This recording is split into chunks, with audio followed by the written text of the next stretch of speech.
All right, we're here to honor and celebrate Doug Richardson's contributions to geography and the AAG. My name is Dick Marston. It's my honor to MC the proceedings here tonight. You're going to hear from a number of luminaries in the discipline. Let me make a few introductory comments, and then we'll have our speakers come up one after one.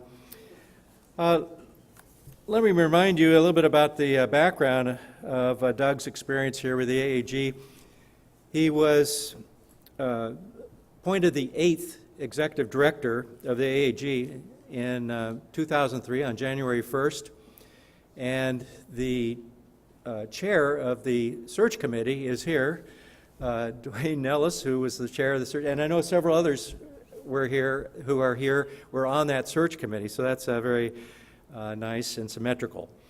But even before Doug was executive director, he was working for maybe about a year and a half under the tutelage of the previous executive director, Ron Abler, as the Director of Research and Strategic Initiatives at the AAG.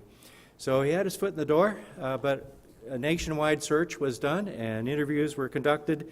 So as I said, in January of 2003, Doug became the executive director, and he will retire on February 1st, 2020. So by that time, he will have served as executive director for 17 years for the AAG. During that time, the membership has expanded to over 12,000 people. I remember my first AAG meeting was 1977, and the program had something like 200 people on it. And this year, I think it's 6,000, over 6,000 presentations. So that's, of course, a reflection of the growth of the membership. His business acumen has placed the AAG into a position of financial security. He comes from a business background, and maybe some of the other speakers will give you some of the details about that. Think about everything the executive director has to do. Oversees the annual meeting, the scholarly journals, our newsletter.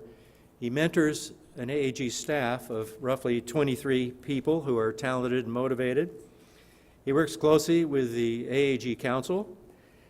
He's developed a number of strategic new research and educational initiatives to advance professional studies in geography and to encourage the application of geographic research in education, government, and business for the benefit of the discipline of geography and also society at large.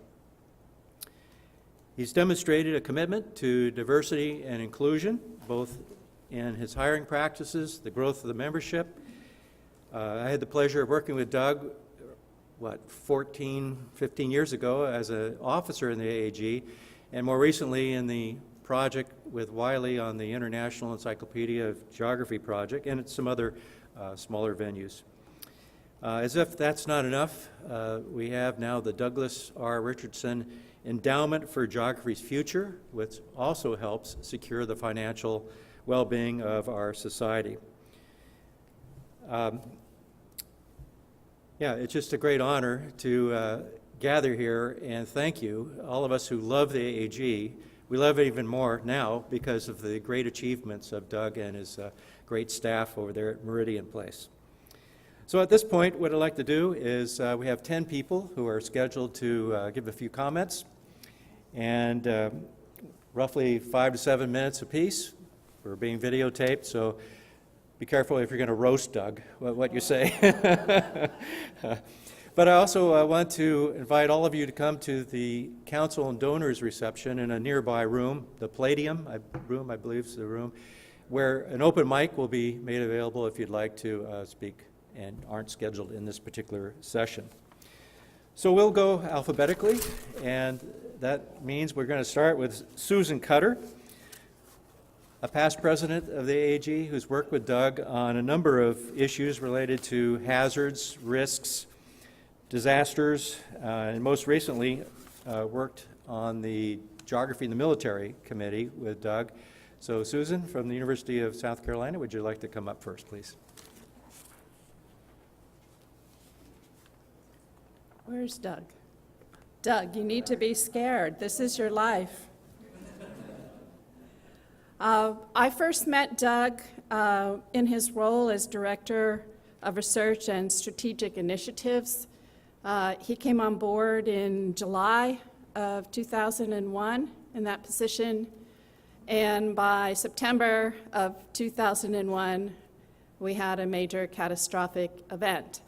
And the discipline of geography had missed the boat in terms of capturing environmental studies at a time when they could have been a leader in that arena.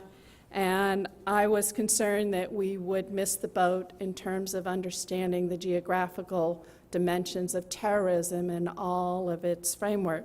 So I called up Doug and I said, we need to do something.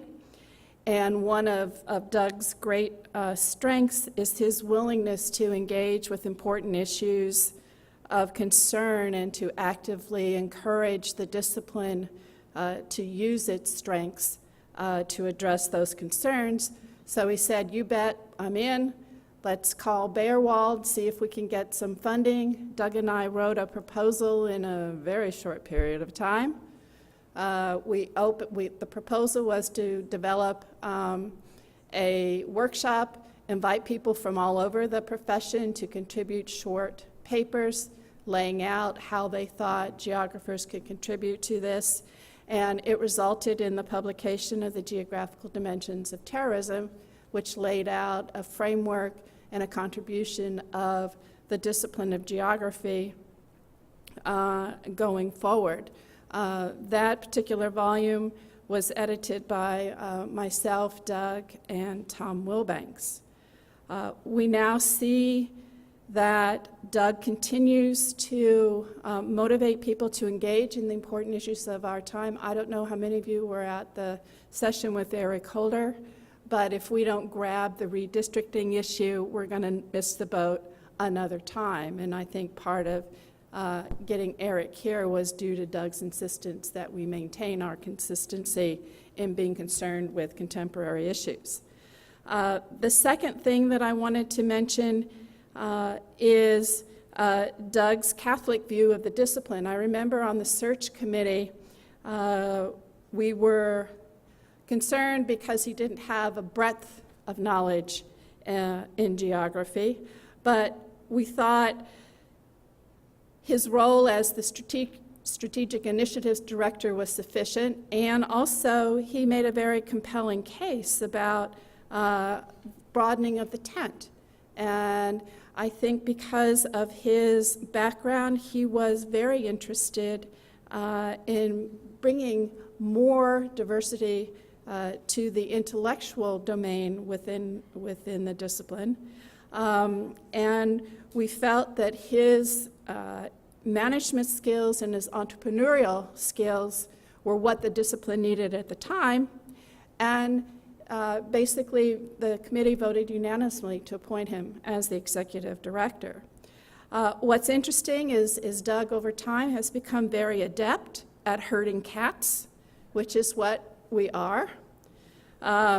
Sometimes he clashes with the cats, and the cats rise up and scratch him, but he doesn't necessarily take it personally, and he tries to resolve the dissatisfaction with the cats by using his grace and his warmth and his charm. And so that's also, I think, one of his great qualities that we have benefited from. The last point I want to make is one which you can see by looking around the room, and that is his support and advancement of women in positions of power, not only within the discipline, but also to more visible positions, such as presidents of other societies, such as COSA. He is very good at mentoring women, pushing them in ways that they often don't recognize, and I attribute this to his wife, Susanna, and the fact that he has 2 daughters. And I think we don't necessarily appreciate that aspect of his contributions as much as we should, but it does come at a cost. And the cost is when he asks you to do something, you do have to say yes. And while I was not particularly inclined to chair the Military Geography Study Committee, Doug had enough chits on me that I had to say yes. And so this is part of the reciprocity and support between Doug and members of the profession, and his support of advancing, in particular, women in the profession. So thank you very much.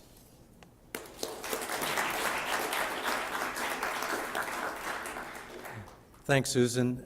The next speaker was to be Jack Dangermond, a longtime friend of Doug's and strong supporter of the AAG. But he has probably the ultimate excuse. He was whisked away to the airport and was knighted by the King of the Netherlands. So Sir Jack could not be here for this, but I know he's expressed his admiration to Doug here earlier in the meeting. I don't know if Michael Deere has come in the room. I don't see him, but okay. So let's see. That would bring Audrey, if you're sticking to our alphabetical order. Audrey, pardon me? Oh, okay. Yeah, you're on the list. Yeah, sorry. But Audrey, would you like to come in, and we'll go ahead? No, after. Okay, yeah.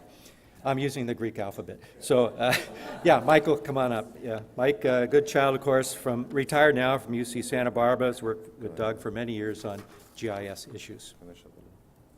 Yeah, go ahead. Oh, no.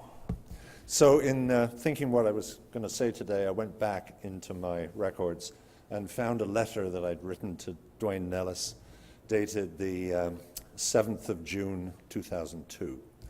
And suitably redacted, I will share some of this with you.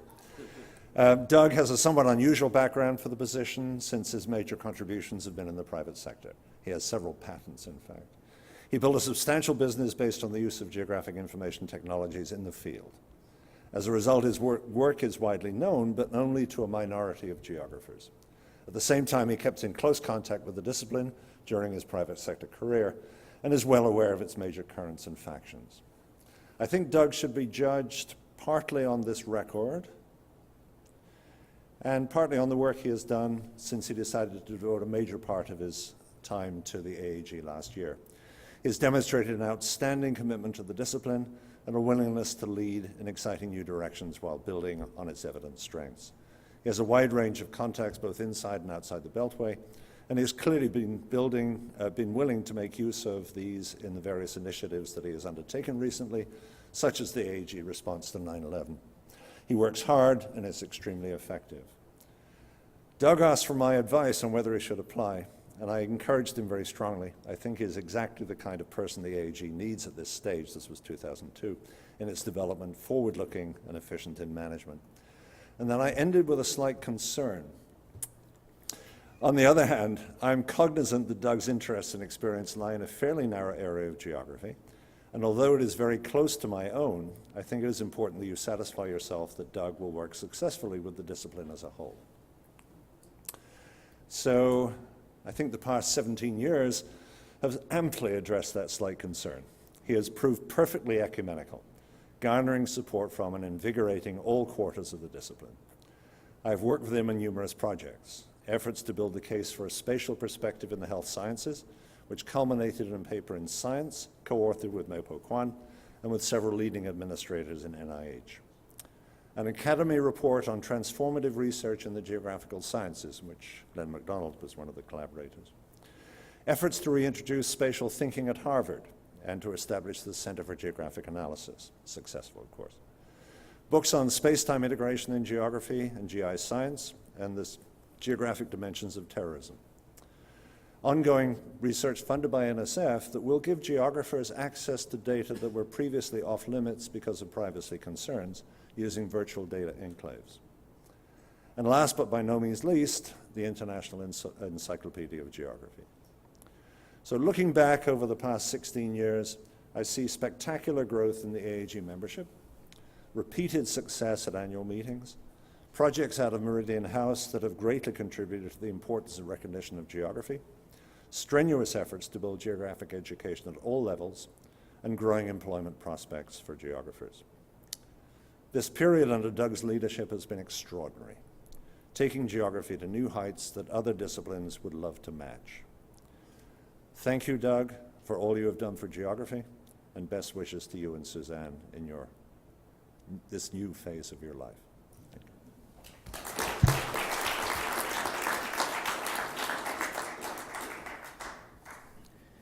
Thanks, Mike. And so now, Audrey, would you like to come up and give some comments? Audrey Kobayashi from Queen's University, former AAG president, former AAG Journal editor, and also one of the editors, general editors for the International Encyclopedia of Geography. Audrey? Yes.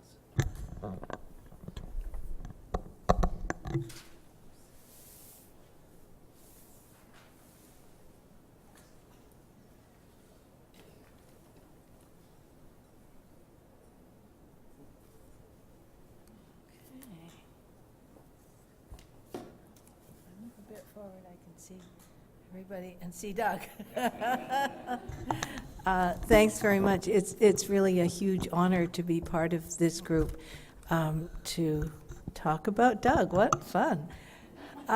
So I remember back a number of years when Ron Abler told me that he had a friend who was really good with money and that his friend was helping him out because the AAG was having a few money troubles at the time. Little did we know that friend would become the center of the entire association and make all our money troubles go away. So I started making a list of various things that Doug had done, and the list got very long, and I thought, well, everybody else is going to talk about all of these things, so I'm going to focus on a few, other than the economic growth and the internationalization and the research and the human rights and establishing relationship with government and intellectual leadership and the establishment of journals and the Encyclopedia and GIS and health. So you've heard those things. A couple of things, because I've known Doug in several different lives. One is that I was an annals editor for 10 years for my sins, and starting just about the time that Doug became the ED, and we came up for renewal of the contract with the publisher, and I was completely blown away by the deal that Doug managed to get for the association.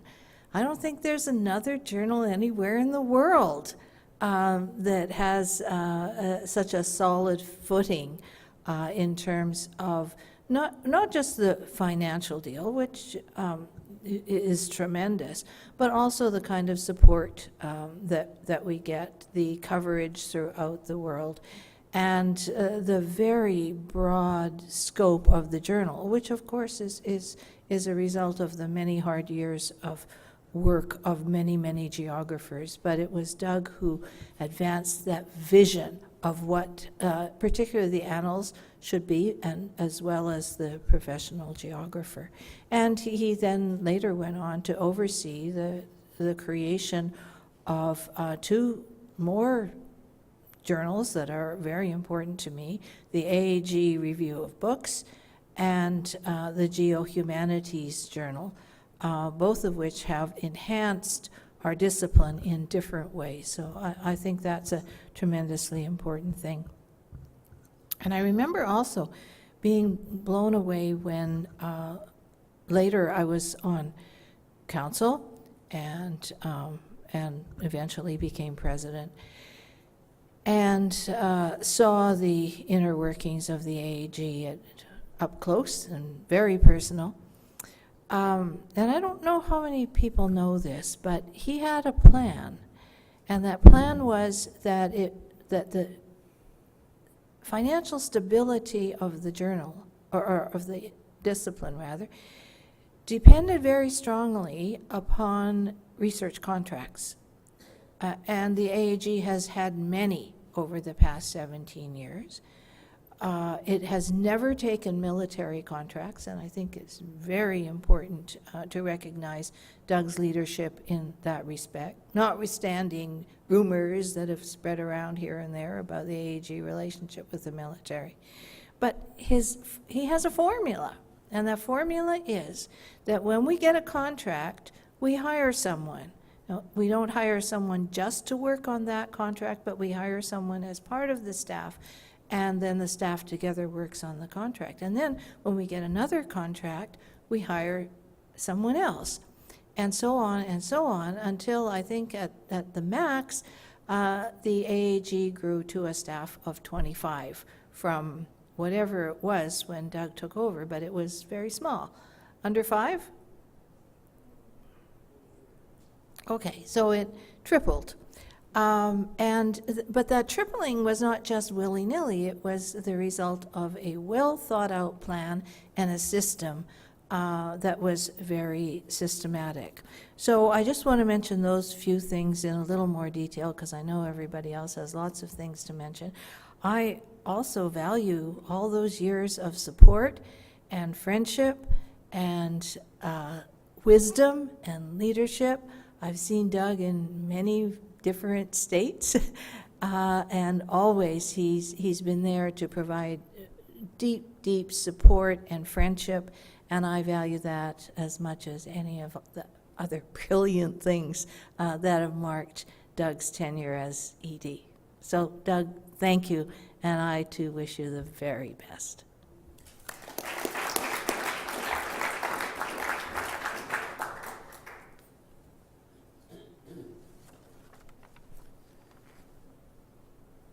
The fact that your picture's no longer up here has no significance. Okay. All right, next I'd like to invite Mei-Po Kwan up to the podium. Mei-Po from the University of Illinois, Champaign-Urbana. And she's worked with Doug on GIS and some health-related research. And please come up.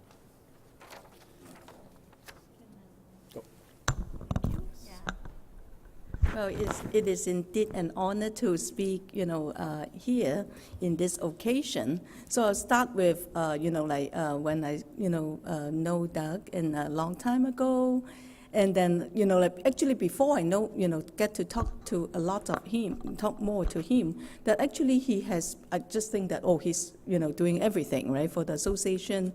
I don't think I need to say more of that because there's a long list, and then what he has done, and he's done it so well that it's always amazed to me. So eventually, Larry Brown, who passed away now, but he invited Doug Richardson to come to Ohio State to speak. And then we went to dinner, and then I still remember it was a restaurant called Elena, and that was getting papers after papers talking to me. You know what? The GIS, license is really getting in danger, and, our student may not get placed. So he kept on, really persistently pursuing, how geography and geography students can be placed in GIS science. And I just think that, he's very persistent on something. And then when he left, at the restaurant, we took him to the lunch, and he kept on telling me, you know what, I got this AAG/NIH initiative. Do you want to join me? And, promoting AAG, NIH initiative. But I'm thinking, just talking to myself, I don't do health, Why do I want to do health, right? So the second time he talked to me, he said the same thing. I said, wow, he's really persistent person, why he's keep on going back. And eventually I find out that this is actually very suitable, research area, and then I got, into and doing really well, and maybe starting to make some very small contribution in this field, in the health and medical geography. So I think that I can never say enough, about his contribution, just like anybody else.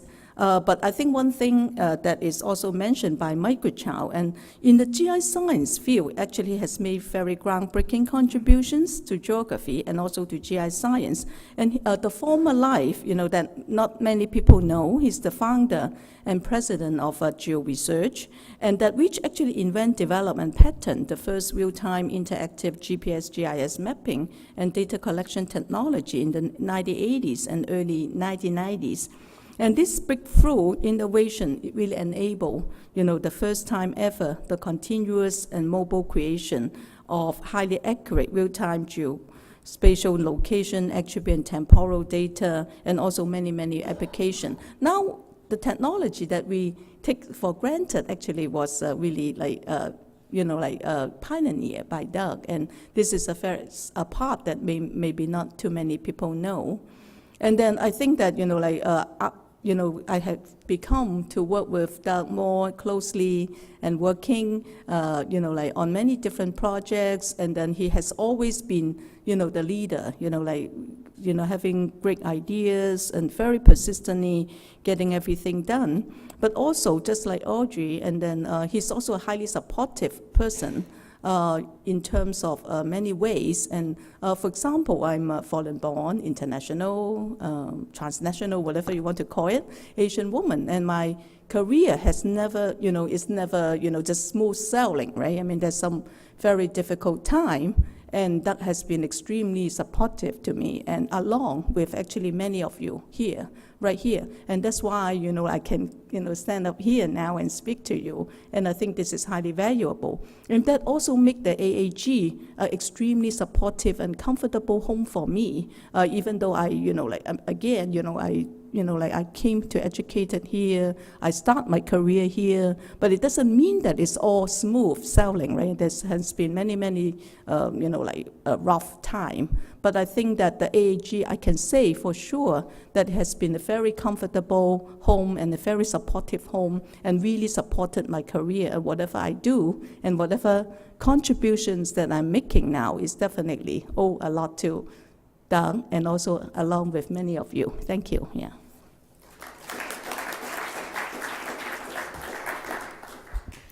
Thanks, Mei-Po. Next, I'd like to call up to the podium Weidong Liu from the Chinese Academy of Sciences. Weidong was also one of the general editors in the International Encyclopedia of Geography, but he's collaborated with Doug on a variety of Chinese outreach activities, and we're very pleased that he could come to Washington in part because of the event here tonight. So, Weidong.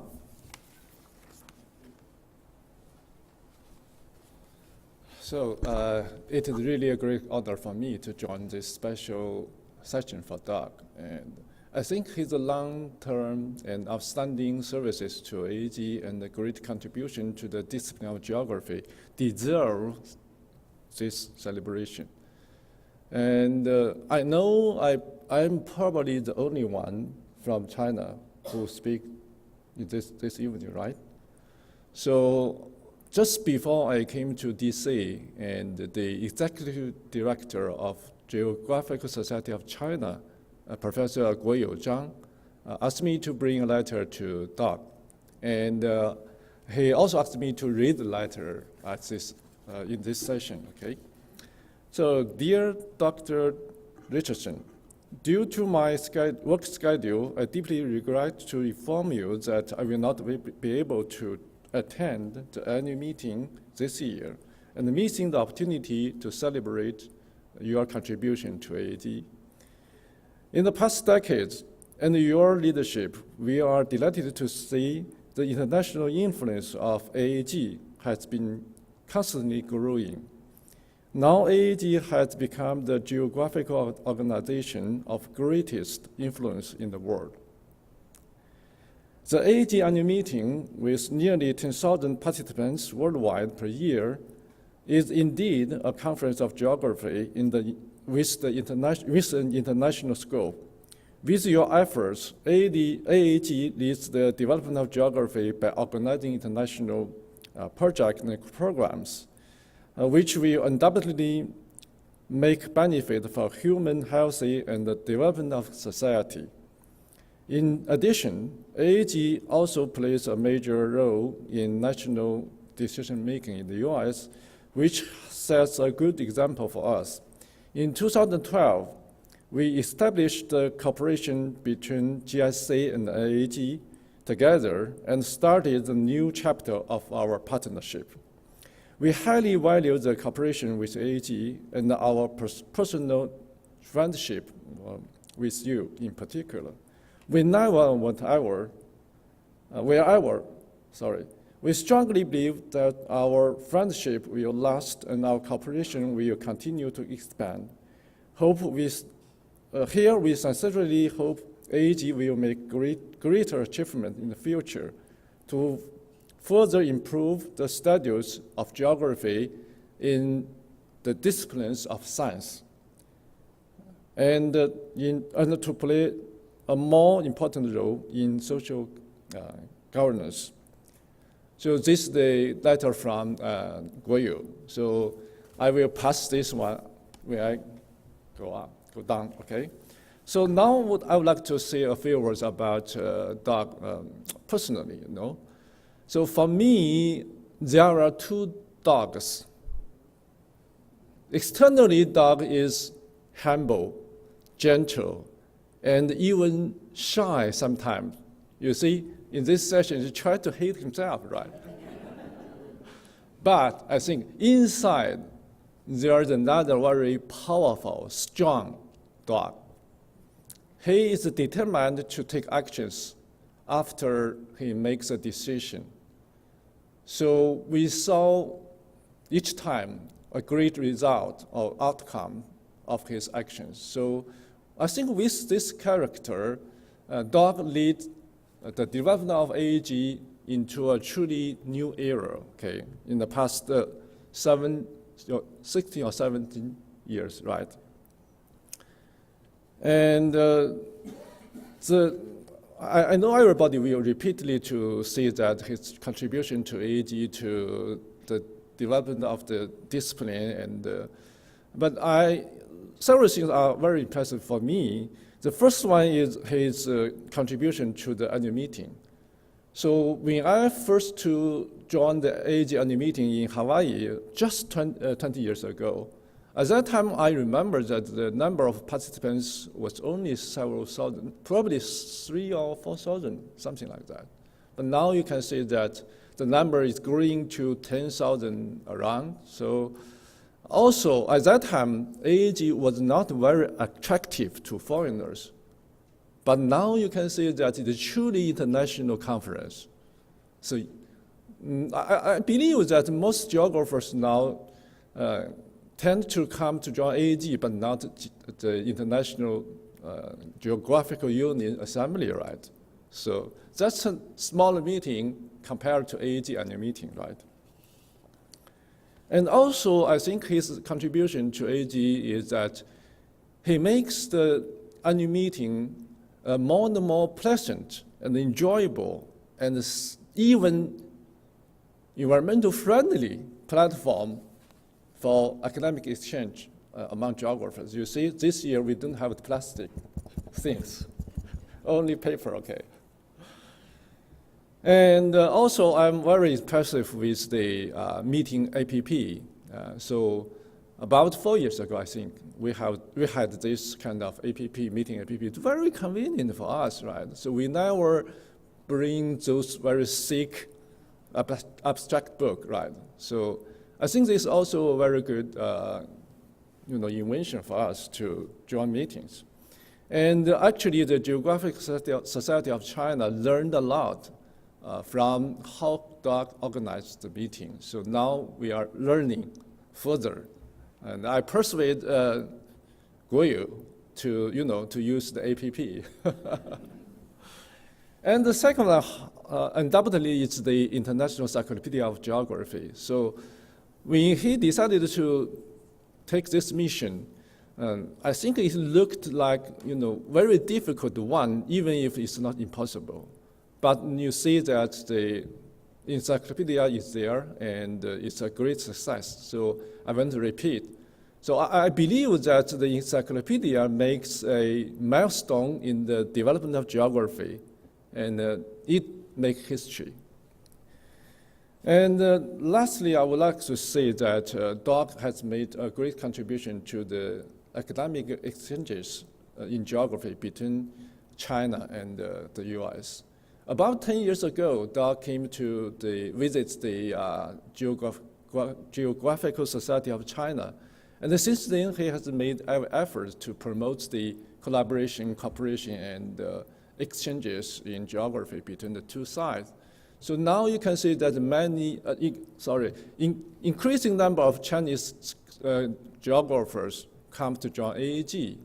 And in some years, I think maybe the biggest group by country outside of the US, right? So, and I hope that we can continue this kind of collaboration in the future. So Doug, we will remember you. We will remember your contribution to the the academic exchanges between our two countries. So, Doug, thank you.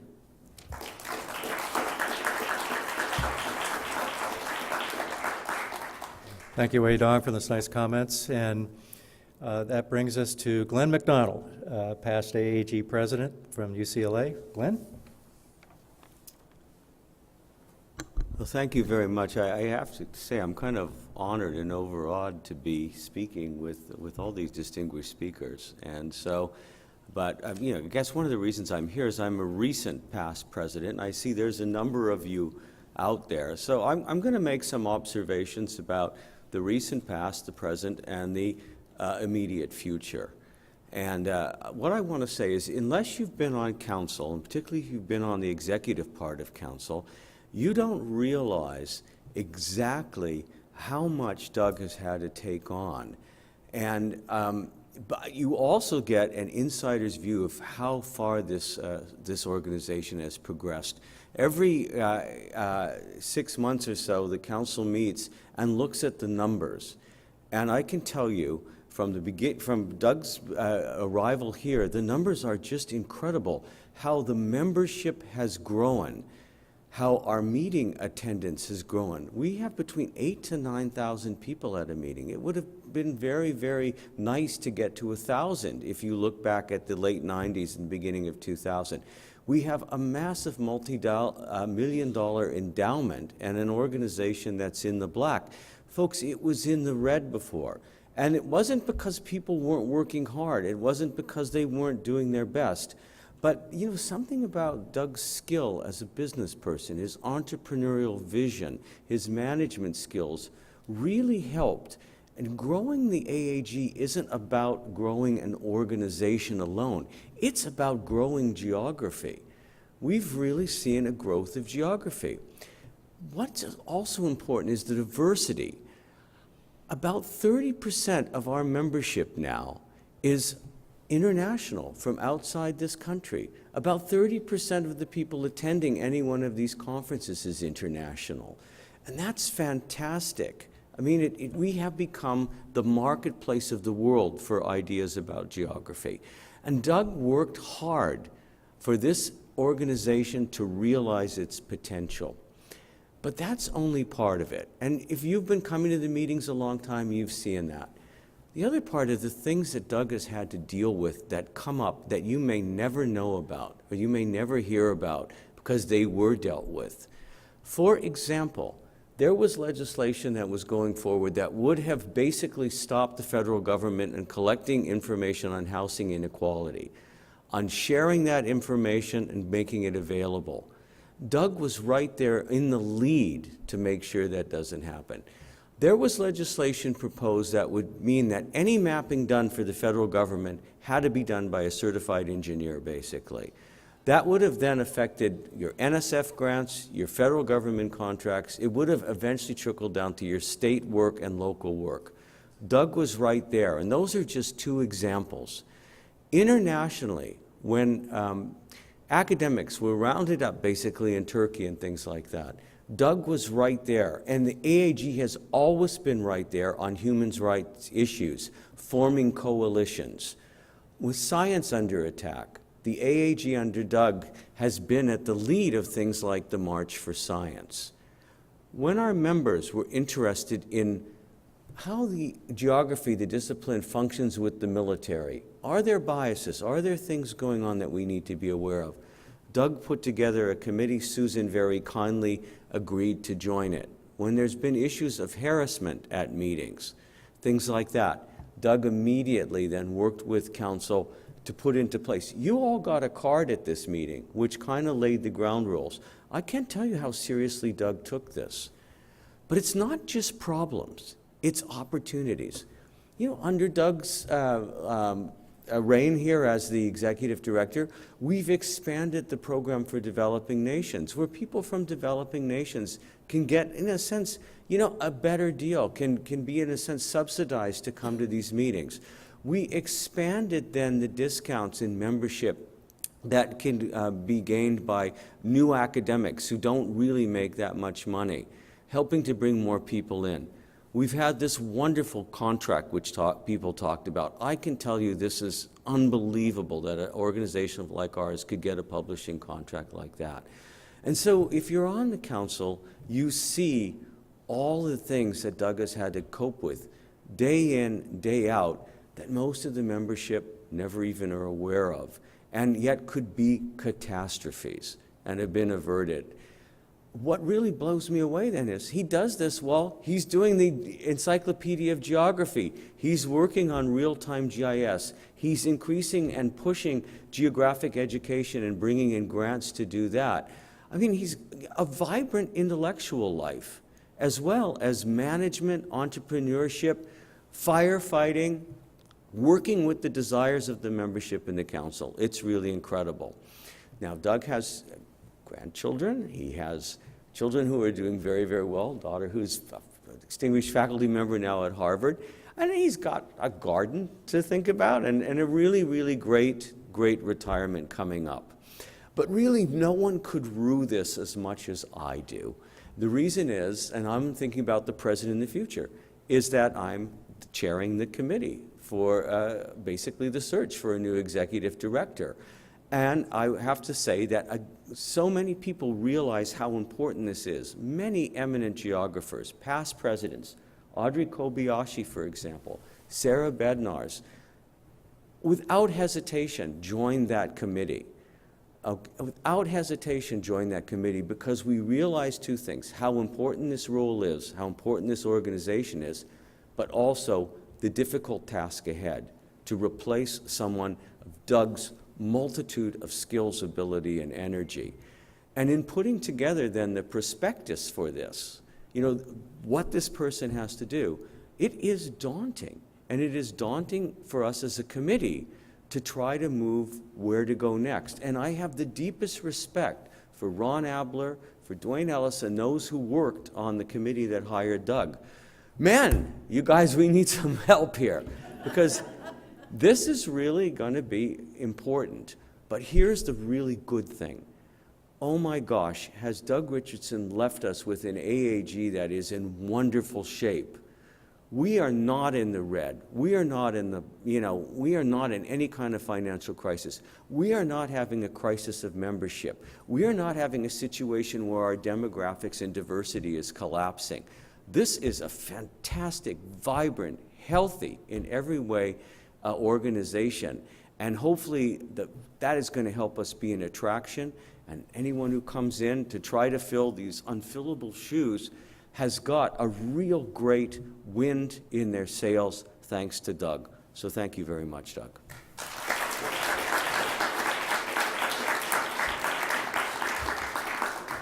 I'm glad you mentioned the firefighting skills of Doug, because we're trying to recruit him in California to come out and help us with some of the fires out there.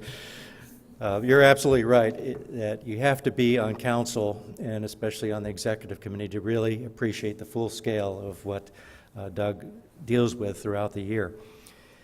Next, I'd like to ask Eric Sheppard to come up. And Eric, while you're up, I'll mention, since we're doing alphabetical order, Alec Murphy was scheduled to speak, but at the last minute realized he was scheduled in another session. So he's going to speak at the Council and Donors reception. So Eric Sheppard from UCLA, another past president. Eric? Doug. Knowing that I was going to be at the end of this list, I decided to make this a bit more personal. We might label this the education of a geographer. I first met you in the mid-1990s in Santa Barbara when I was on the NCGIA board of directors. When you came up to me at a reception, sidled up, I would kind of say, and told me about this GIS company you run, Geo Research. And other than Jack, you were the first CEO of any kind I'd ever met. As a Marxist, I was skeptical of capitalists. Yet as a geographer, I was intrigued at the possibilities. The impression left, quiet-spoken, very sharp, narrow interests. I was to learn that that last impression, at least, was way off base. About 5 years later, you reappeared on my radar as the new AAG Executive Director. Again, I was initially skeptical. I knew the AAG had problems, but I also knew Ron well, Ron Abler, through our Minnesota connections, and felt that an academic is more appropriate to run an academic organization than a private sector guy, and a GIS one at that. Again, I could not have been more wrong. When I was elected myself as Vice President of the AAG in 2012, you not only very warmly welcomed me to the first of those meetings where I came right before our job started, but you took the time to sit down with me, have a coffee, get to know me, reassure me that you had no difficulty with radical geographers. A kind of personal touch, which is your standard operating procedure, but certainly not the kind of thing we usually see in universities when administrators come on board. It was at the next council meeting that you unfolded your wings. A full 25% of the two-day meeting was spent walking through a 400-page briefing book that you had sent to us all in advance and that we had read. I learned, again, this was your standing operating procedure at the time for council meetings, and I learned from council members that they were a bit frustrated because they'd already read this thing, didn't feel like they needed to hear the whole thing again. But it was also impressive. A core dump of all the AAG had achieved in your 10 years as director, from developing this huge endowment, and you yourself making significant contributions to that, to all kinds of research projects within AAG Central that I certainly wasn't aware of, and nor were many members. And that, as others have said, really kept the lights on and it made the organization much more vibrant. I was dumbfounded when I learned what was happening in an organization that many members, including myself, simply assumed was there to collect dues, run the annual meeting, and get the journals out. However impressive this was, Council felt they did not need reschooling every 6 months, so we gently worked with you to tone down the length of these introductory remarks to Council at our 6-monthly meetings. I learned you could be a little bit prickly when others made suggestions that you were not convinced of. For example, you seemed a little bit put off at first when we started developing a job description for Executive Director, against which your performance would be then assessed annually. What do we know, right? And look how much I've achieved. In fact, that job description is now the bar for successors to try and emulate. And in many ways, this is symptomatic of how you approach every responsibility, in my experience. Passionate, particularly about geography. Hands-on, not much of a delegator. Meticulous, comprehensive in your approach. Long-term vision. Directive. What do a bunch of academics know about running a non-profit organization? And relentless and tireless. It must have been hard for a CEO, used to command and control, to come to terms with the slow and winding consultative road of academic decision-making. And I'm not sure whether you ever quite got your hands around that. But since becoming executive director, even that seemingly mundane core task of running an annual meeting has been transformed. Our annual meeting has not only expanded, but is run smoothly, with great staff, a sign of a good leader, right? Recognitions of non-geographers, bringing them into the fold of the discipline. And speakers you've invited, ranging from Jane Goodall to Eric Holder and Noam Chomsky. A guide to the meeting for new members. The app that Weidong mentioned.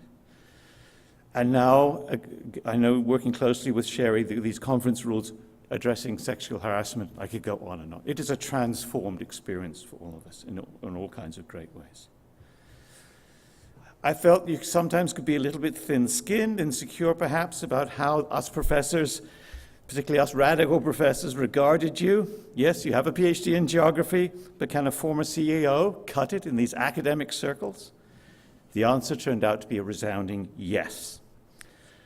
But we all struggle to overcome stereotypes held by others of ourselves and of ourselves by others.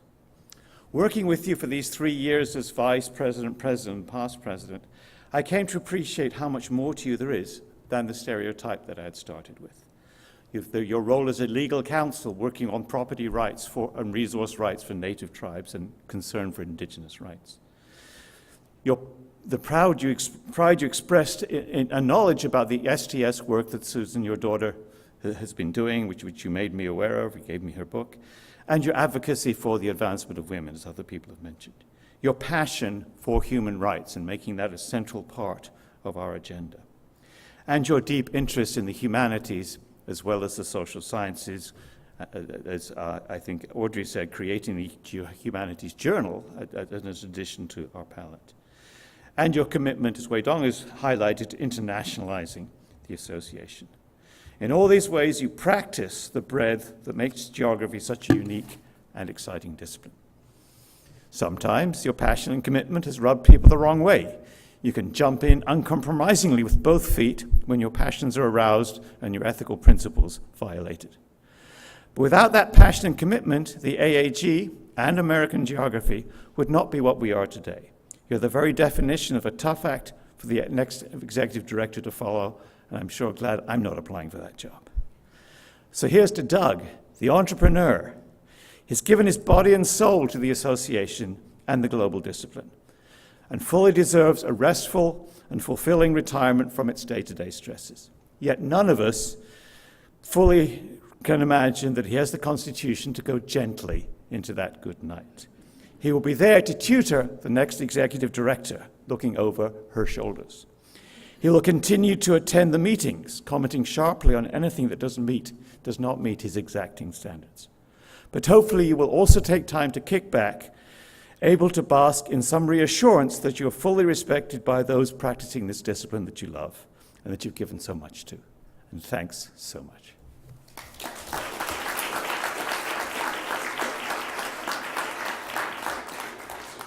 Thanks, Eric. Now let's invite Yonette Thomas up to the podium. Yonette from the AAG office works with Doug on diversity and geography and health-related matters. Yonette? Well, I'm honored to be part of this gathering to honor a man I have so much regard for. I met Doug via my institute director. I was the chief of epidemiology at the National Institute on Drug Abuse at the NIH. And our new institute director, I think it was back like 2005, 2004, I don't remember, came, and she was new to NIH, neuroscientist, so she was in, we were all sort of watching her, how long will she stay here, and not very friendly with a lot of people. So when she came bounding to my office, everyone was sort of like, what did you do? And she came in, she closed the door, she says, I met this guy. I thought, okay. At the Cosmos Club, she is Trotsky's great-granddaughter, so she's very effusive and, she's very firm in her footsteps. And she said, I met this guy. He's talking about the stuff you've been talking about. Now, I'm an epidemiologist. I'm not a geographer. So I said, okay, you met him at the Cosmos Club. Who is this guy? His name is Doug Richardson. Okay, here's his card. Call him. What does he do? I looked at the card and I said, Nora, he's a geographer. She said, yes, call him. He's talking about the stuff you're talking about. So I was creating a program around the social epidemiology of drug abuse. So I said, good. She'll be our institute director and she'll be here for a long time, because if she's a neuroscientist and she gets it, that neighborhood context and geography go together, So I called Doug Richardson up. And he said, hello, Yonette, Nora told me about you. When can we meet? Let's meet at the Cosmos Club. And I thought, Cosmos Club, okay. I met him, and I was amazed. He was insightful. And, I was thinking, well, how do I describe him? He was energetic. He was thoughtful. I got a sense of commitment. He understood. He and I had this rapport about epidemiology of drug abuse and geography and the things we can do together, and that led to an amazing time.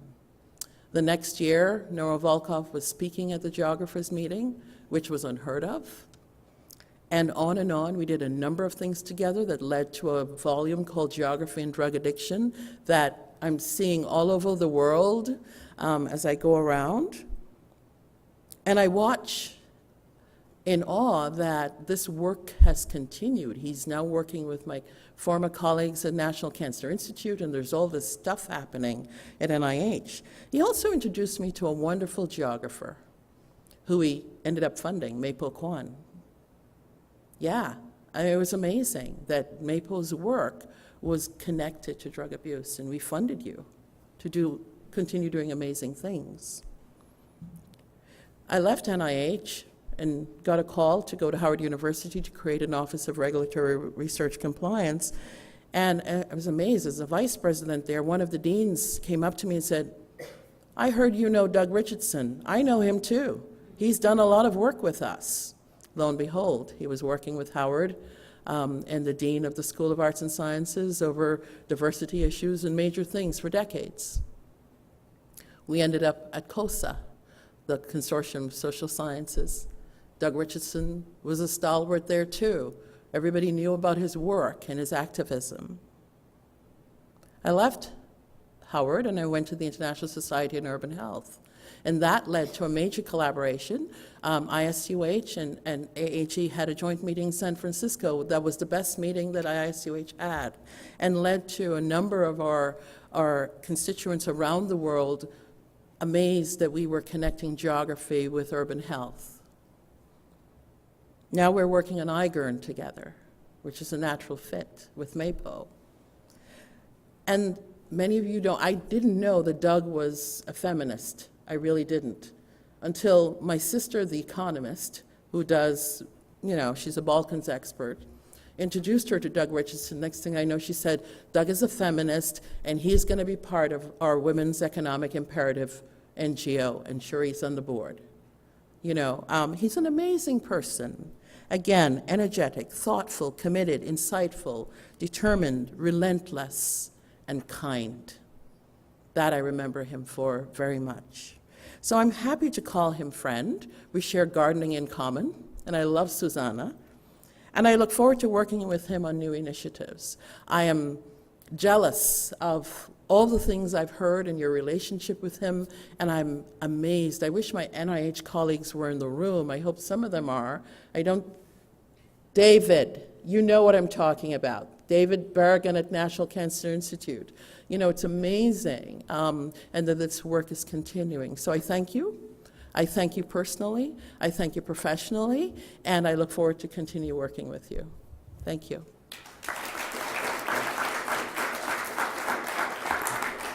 Thanks, Yonette. They're very nice comments. That brings us to the last speaker we have here this afternoon. Before we move into the council and donors reception, and I should say after the speaker, we'll ask Doug to come up and say a few words in defense of himself. But right now I'd like to call John Wilbanks up to the podium. John, of course, worked with Doug to help set up the Tom Wilbanks Award. I'm happy to be involved in a peripheral way on that. And so, John. So my dad used to say there's no real data without an outlier, and so that's me. I met Doug, I think, 2 years ago in Boston, personally for the first time, but I'd heard about him a lot. My dad, Tom Wilbanks, really respected Doug. I grew up in the kind of house where we talked about the AAG at like Christmas, whether it's Bob Cates or Bill Fulkerson or other folks coming to the table. We talked about the health of this organization, and I went to AAG meetings, I think until I was 13. And so it's definitely the hotel quality is better than in the mid-'80s. And just the size and the scale and the health of the organization was something that was a constant subject. And so I heard about Doug a long time before I met him. And as an erstwhile entrepreneur myself, we didn't do quite as well financially as Doug did. I can tell you that entrepreneurship tends to be correlated with sociopaths. And so the odds that you're going to find an entrepreneur who's genuinely nice and human are quite low, especially someone who can work in the academic community. And And so I started bumping across this guy, Doug, when I would talk to my dad, right down to a really awkward meeting at Google where my dad tried to pretend he understood data, that my dad was doing because of the work that Doug was doing at the AAG. He was one of the co-authors with Susan on the geographical dimensions of terrorism. He really respected Doug enormously. And when Dad died, Doug reached out to us immediately, right, which is something that was a pretty busy guy, right? My dad died in late January, and the AAG meeting was in March. And here he is reaching out to me, right, to my mom, to talk to us.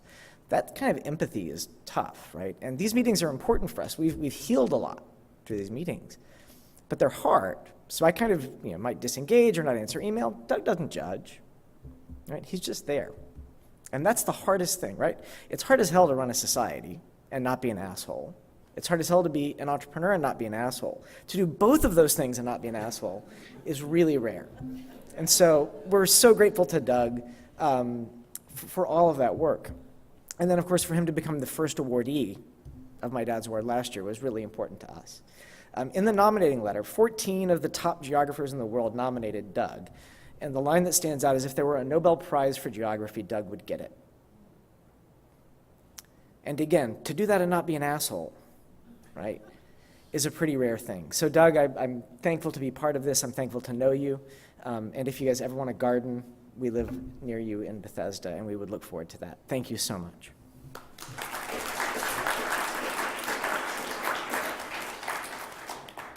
Thanks, John. I'd like to call Doug up to the podium now and say a few words. And let me just mention that this morning we had a meeting of the International Encyclopedia of Geography dealing with updates and all sorts of details. And before it started, Doug sort of sidled over to me. I was trying to be kind of hiding in the corner. And I thought, oh boy, here, what have I done wrong? Or I'm in trouble for something. And he says, Dick, he says, even the Orioles are better than the Washington Nationals this year. So the point of this story is that Doug knows how to connect.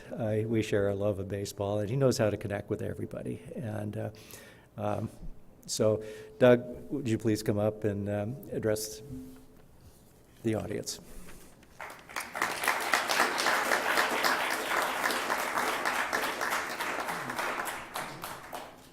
I wasn't prepared to speak, or was I prepared to hear the wonderful words that you just shared?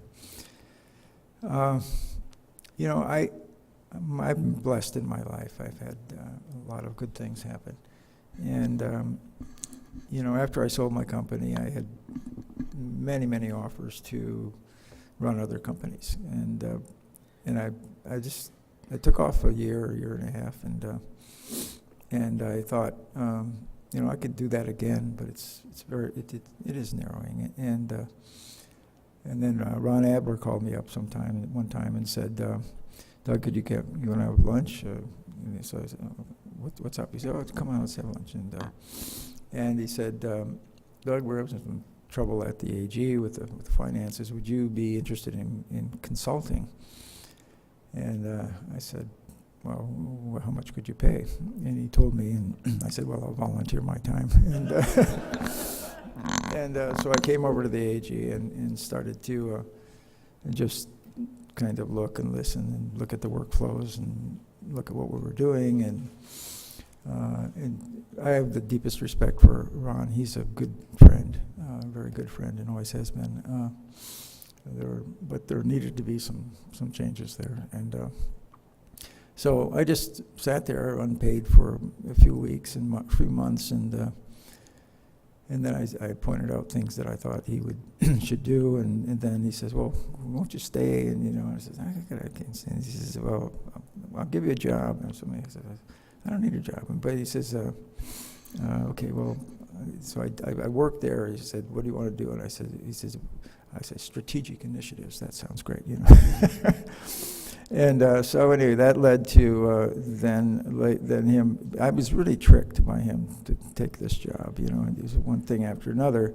He was at that time traveling a lot for IGU, and he would ask me, "Would you take care of the office while I'm gone?" And then, sure, okay. And then he came up, and of course he had some illness.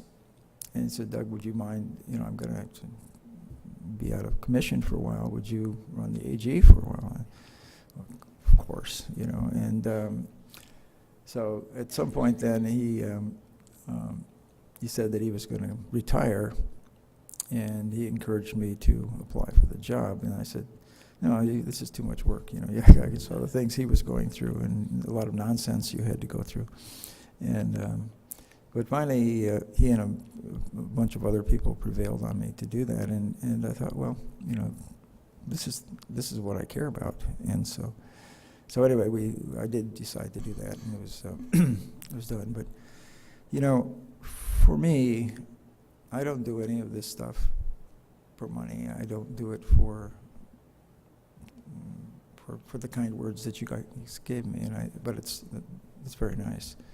I do it because it's one of the things I care about. I mean, geography is just so central to our world in so many ways, and I have I like to do a lot of things, a lot of different things, and under the umbrella of geography, you can range from the humanities to GIS, from human geography to physical geography, all of which I've been, variously practicing in my company at one time or another. But I also have found that, people don't come into geography for fame and riches, and most people are really good people, and they're trying to do the right thing, and sometimes they know how to, sometimes they don't, but they're not a lot of evil geographers. And it's been a wonderful time for me to make friends and to do what comes natural to me, is to grow things and do new things and explore new intellectual terrain, and I enjoy doing that. And I've had the opportunity to do that at the AG, and it's been a great blessing for me. And I thank all of you for making that possible, and I thank all of you for your friendship and support. Thank you.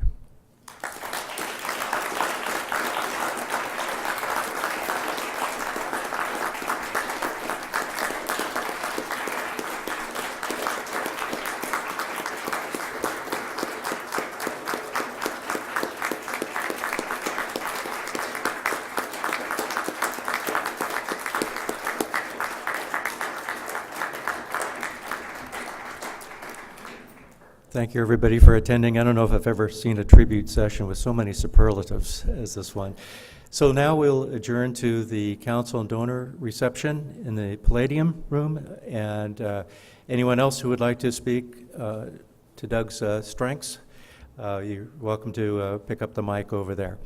Thank you once again for attending, and to the speakers, thank you very much for your fine comments.